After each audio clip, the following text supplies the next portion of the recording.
नारायण, मैंने जो कुछ भी किया वो अत्यंत आवश्यक था और उचित भी। उस बालक को समझाने का मैंने बहुत प्रयास किया, किंतु वो नहीं माना। उसने तो सूर्य को निगल लिया। ऐसे में यदि मैं मौन रहता तो यह बहुत बड़ा अधर्म होता।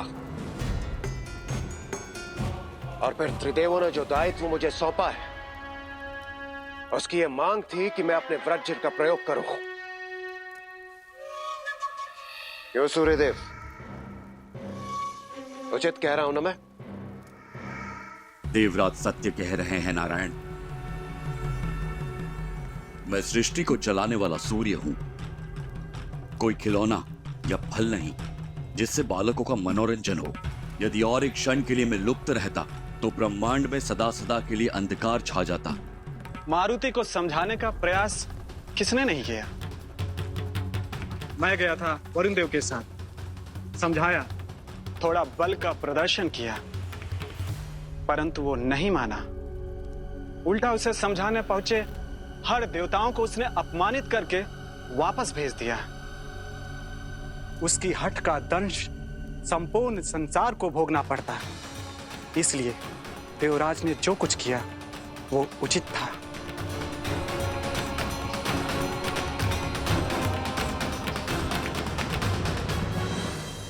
अंतिम वार का समर्थन करने से पूर्व एक बार स्मरण कीजिए अग्निदेव कि प्रथम प्रहार किसने किया था? मारुति ने या आप देवों ने?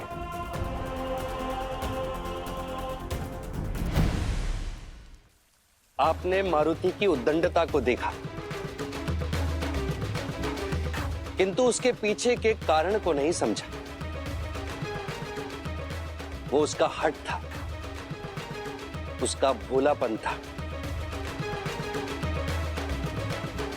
उसकी अज्ञानता थी, उसकी उत्सुकता थी।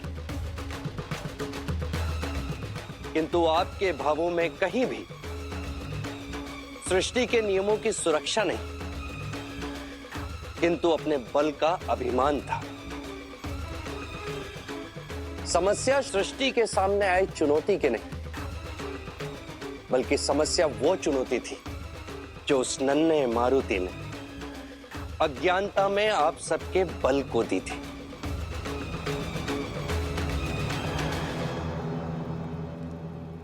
क्षमा कीजिए नारायण, किंतु चुनौती तो वायुदेव दे रहे हैं, केवल काल को ही नहीं अपितु त्रिदेवों को।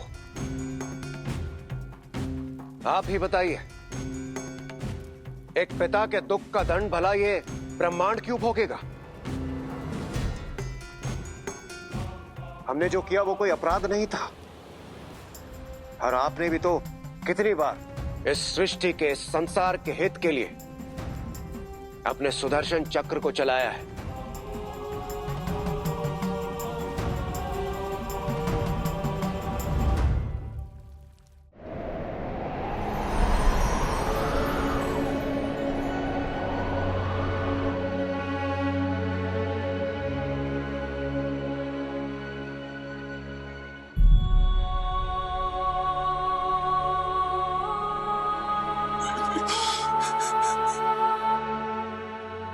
मारुति मेरा पुत्र,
पाशधोरिणी निरुद्ध दुर्गरापदी क्वचित् दिगम्बरे मनोविनोदमे तु वस्तुनि जटाटविकलज्जल प्रवाह पावितस्थले कलेवलम्ब्य लम्बितां भुजङ्गमालिकाम्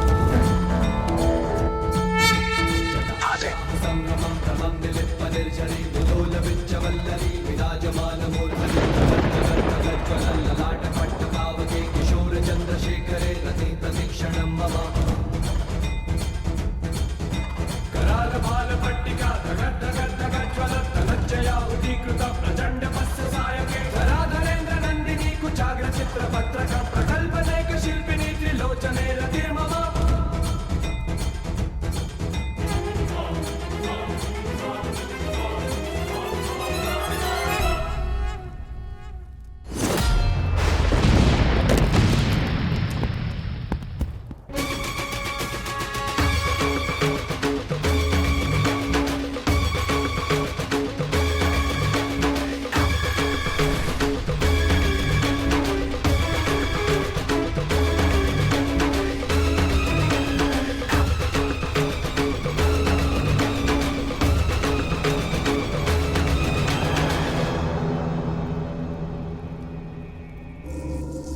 प्रणाम महादेव।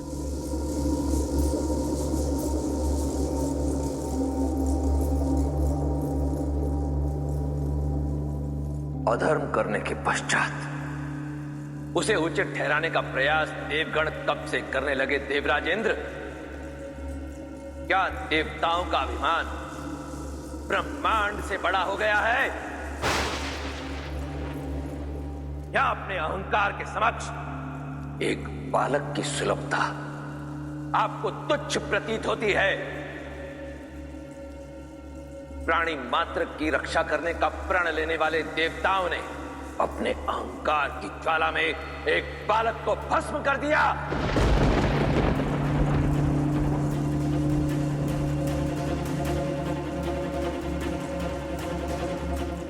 मानता हूं मारुति ने सूर्य को निगला, परंतु उसका मंतव्य, उसका कारण न हठ थी, न शत्रुता और न अभिमान, एक बालक का कौतूहल मात्र था बस। तो महादेव इसके पीछे कारण क्या हो सकता है? अहंकार, आपका अहंकार।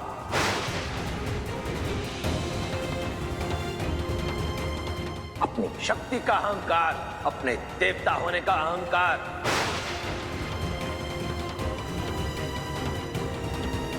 किंतु महादेव, इंद्रदेव,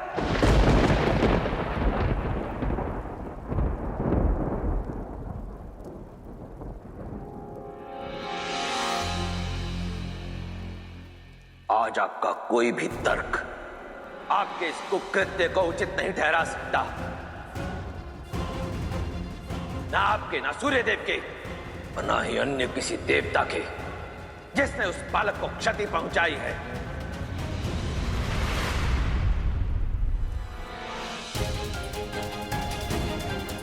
आपने जो भी किया वो आपका अहंकार है, वो अहंकार जिसके कारण आप स्वयं को त्रिदेवों से परे मानने लगे हैं। आज तुम्हारा अंत कर त्रिदेवों को भी अपने महत्व का पाठ पढ़ाऊंगा। अपने उसी अहंकार में चूर होकर आपने अपनी शक्ति का दुरुपयोग किया है एक अनुचित कार्य के लिए। आपको मारुति की बाल हट तो दिखी, परंतु स्वयं अपना अहंकार नहीं दिखा।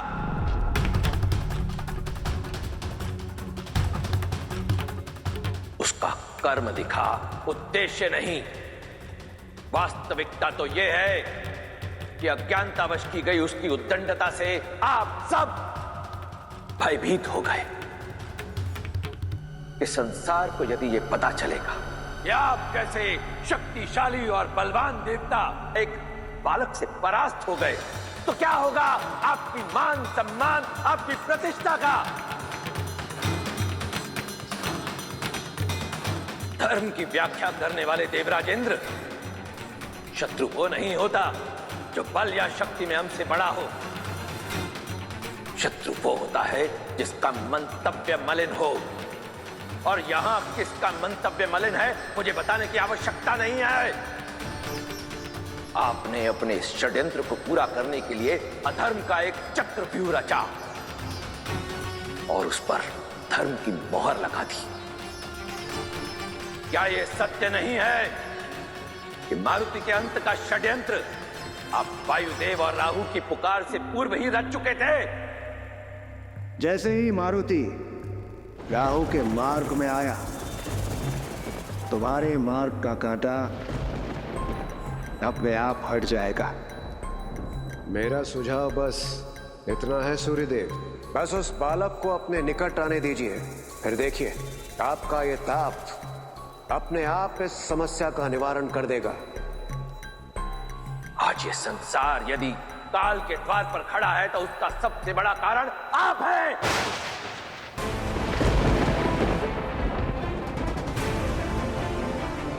और आप सूर्यदेव, आपका दायित्व है सृष्टि को ऊर्जा प्रदान करना, परंतु अपना ये दायित्व निभाते निभाते आप में भी अहंकार आ गया है।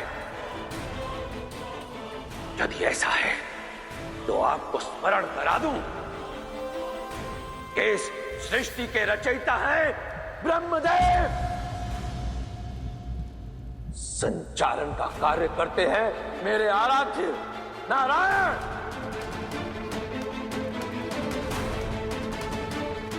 और इसके विनाश का कारण बनता हूं मैं।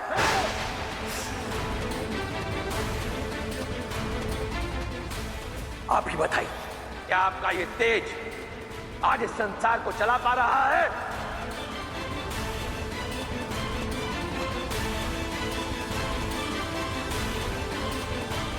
क्या आप इस संसार को श्वास के लिए वायु प्रदान कर पा रहे हैं?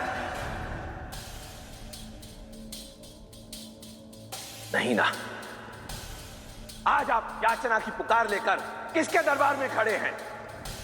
नारायण के। और आप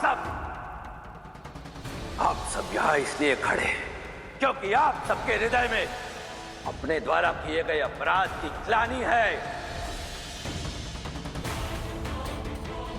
परंतु अपराध किया है तो उसका दंड तो अवश्य भुगतना होगा।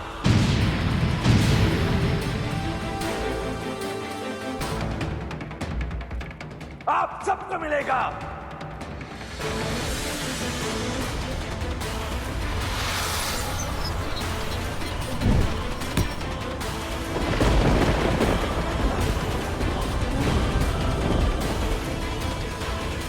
महादेव,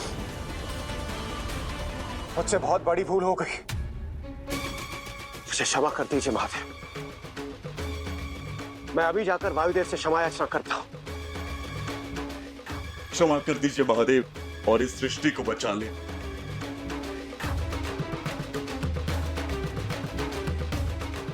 मैं अपनी भूल मानता हूं महादेव।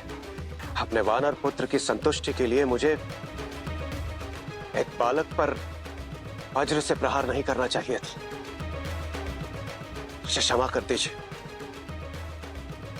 मैं भी क्षमा प्रार्थी हूं महादेव, मुझे क्षमा कर दीजिए।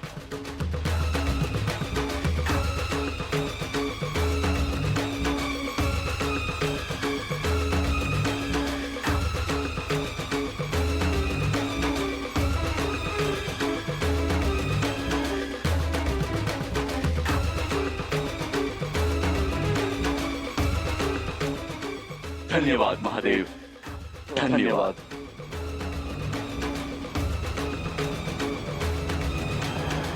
किंतु महादेव, यमराज तो मारुति के प्राण हर चुके हैं और काल को रोकने का सामर्थ्य तो मुझ में नहीं।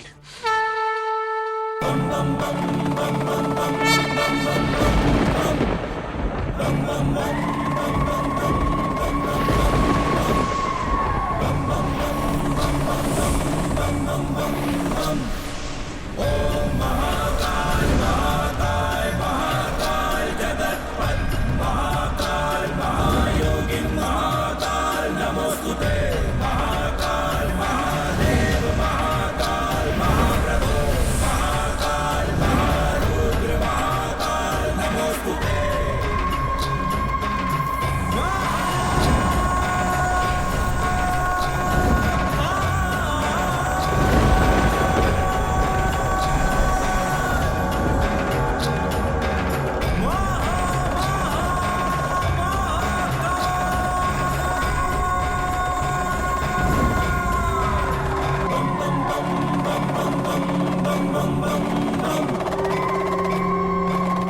महाकाल।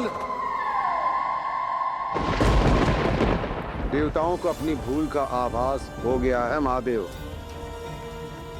किंतु वायुदेव का दुख असहनीय सिद्ध हो रहा है।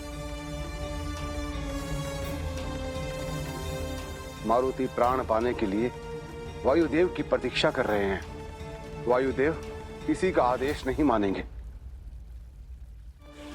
एक पिता की पीड़ा का हल आदेश से नहीं, आश्वासन से मिलेगा आराध्य।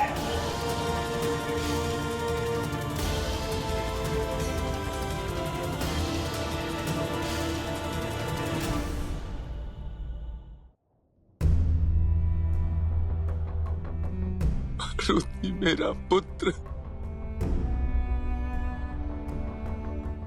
वायुदेव,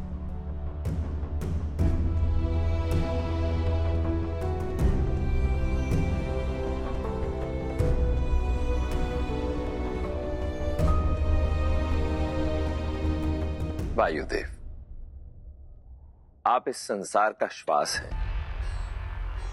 आपका धर्म जीवन देना है, जीवन लेना नहीं। तीनों लोकों का अस्तित्व केवल आपसे ही संभव है। उस संसार का अस्तित्व केवल आपसे संभव है वायुदेव। जो मारुति को सर्वाधिक प्रिय है, वो संसार शून्य हो रहा है, जिसे मारुति ने अब तक देखा भी नहीं है। अब आप ही बताइए, यदि वो संसार ही नहीं बचेगा तो जब मारुति वापस लौटेगा तो कहां जाएगा?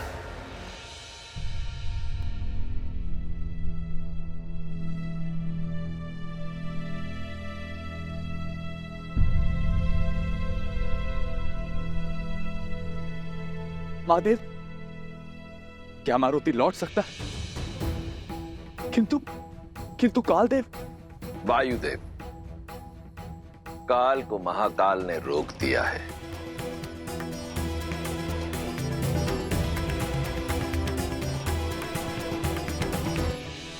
मारुति, मेरे पुत्र, लौट आओ।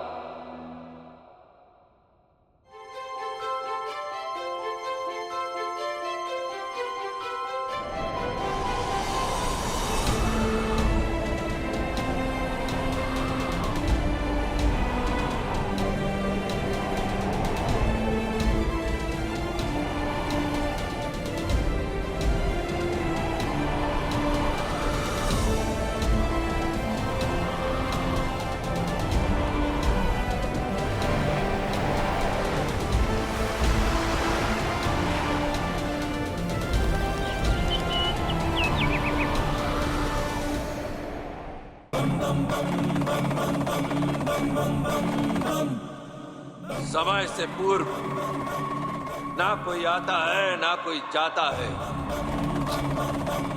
और ना तो तुम्हारा समय पूर्ण हुआ है और ना ही उद्देश्य। लौट जाओ मारुति, इस संसार को, विधि के विधान को तुम्हारी आवश्यकता है। ओम महाकाल महाकाल महाकाल जगतपति महाकाल महायोगी महाकाल नमोस्तुते। महाकाल महादेव महाकाल महाप्रभु महाकाल महारुद्र महाकाल नमोस्तुते।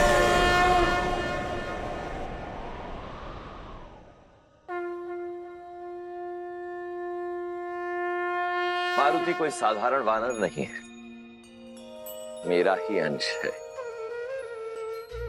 और इसने जिस उद्देश्य से अवतार लिया है उसकी कल्पना यह संसार नहीं कर सकता। अभिमान ने मेरे नेत्रों को संकुचित कर दिया था, और मैं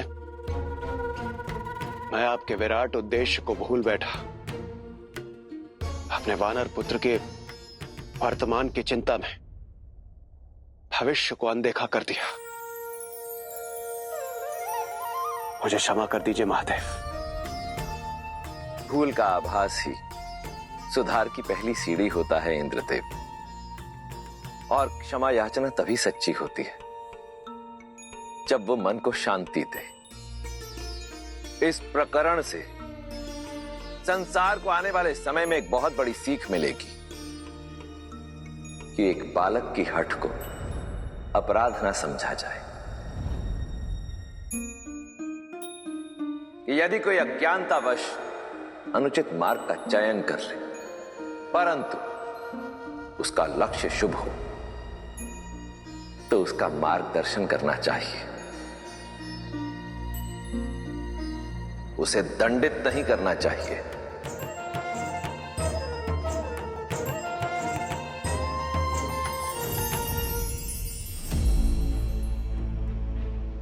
मारुति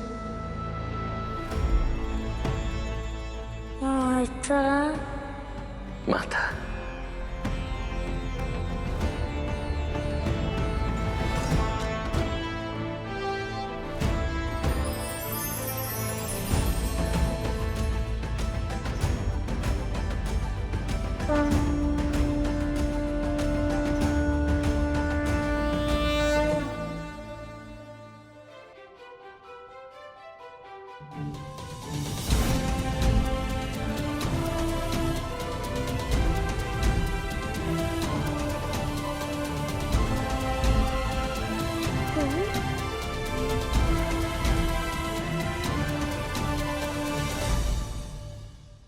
अपने क्रोध और अभिमान में आकर मैंने अपने विवेक और विचारों का प्रयोग नहीं किया।